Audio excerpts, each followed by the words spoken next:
when people run out of water, what then? Exactly. A lot of drinking water, people have to have it. Yeah. And there won't be here. Yeah. Spring, the water's 97 yards from where it was, that it has decreased with probably about 5 foot or so from last year. And if it continues to do that, what's it going to do? What are we going to do? It's going to depend on the weather. The biggest part of it will, because people don't conserve like they should.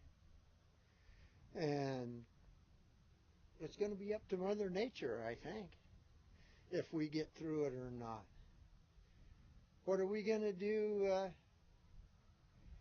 What are you going to do when they tell you can't take a shower because we don't have the water? Are you going to do that? Not very many people would. I don't know of anyone that would.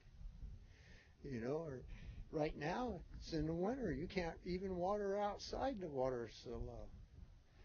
Hopefully spring will bring some water and put some water back into it. But last year it filled it back up fairly well, and it was all gone. And even lower than it was the year before in the fall. So if the weather patterns continue, things are going to worsen. If we get some good rains, it'll help. But if we don't, what if we have a real dry spring? Then it's going to add to the problem majorly. You can see over there, there's a lot more water in it now than there was, but they're having to import it. So it's not helping the situation that we're in. All it's doing is helping Norman keep their water levels where they need to feed the city. You know, I think that if it doesn't change, we're going to have major problems in central Oklahoma.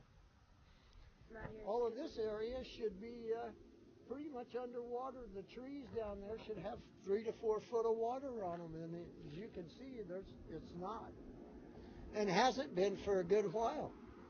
If it continues at the rate it has for the last 6 or 7 years, in another 5 years, this lake's just going to be a mud hole. There's not really going to be much of a lake.